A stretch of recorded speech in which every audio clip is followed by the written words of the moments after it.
ମୋଦିଙ୍କ 3 ଦିନିଆ ଗସ୍ତ 12ରୁ ଆମେରିକା ସହ ହେବ ବାଣିଜ୍ୟ ଆଲୋଚନା। ପ୍ରଧାନମନ୍ତ୍ରୀ ନରେନ୍ଦ୍ର ମୋଦି ଆସନ୍ତା ଫେବୃଆରୀ 12 ତାରିଖରେ ଆମେରିକା ଗସ୍ତ କରିବେ। ଏହି ଅବସରରେ ଆମେରିକା ରାଷ୍ଟ୍ରପତି ଡୋନାଲ୍ଡ ଟ୍ରମ୍ପଙ୍କ ସହ ମୋଦିଙ୍କ ଗୁରୁତ୍ୱପୂର୍ଣ୍ଣ ଦ୍ୱିପାକ୍ଷିକ ବୈଠକ ଅନୁଷ୍ଠିତ ହେବ। ଫ୍ରାନ୍ସ ଗସ୍ତ ପରେ ମୋଦି ଫେବୃଆରୀ 12 ତାରିଖ ସନ୍ଧ୍ୟାରେ ୱାଶିଂଟନରେ ପହଞ୍ଚିବେ ଏବଂ ଫେବୃଆରୀ 14 ତାରିଖ ପର୍ଯ୍ୟନ୍ତ ଆମେରିକାରେ ରହିବେ।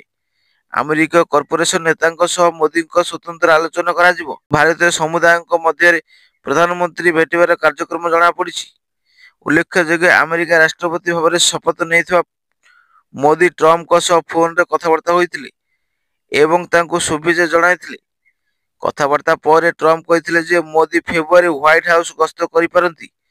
ମୋଦିଙ୍କ ଗସ୍ତ ଅବସରରେ ଭାରତୀୟ ଆମେରିକା ଦ୍ୱିପାକ୍ଷିକ ବାଣିଜ୍ୟ ସମ୍ପର୍କ ଏବଂ ସାମରିକ ସହଯୋଗ ନେଇ କେତେକ ଗୁରୁତ୍ୱପୂର୍ଣ୍ଣ ନିଷ୍ପତ୍ତି ନିଆଯାଇପାରେ। ମଧ୍ୟପ୍ରାଚ୍ୟସ୍ଥିତ ରୁଷ ୟୁକ୍ରେନ ଯୁଦ୍ଧ ସମେତ ବିଭିନ୍ନ ସାମ୍ପ୍ରତିକ ବୈଶ୍ୱିକ ସଙ୍କଟ ନେଇ ମଧ୍ୟ ଉଭୟ ନେତା ଆଲୋଚନା କରିପାରନ୍ତି।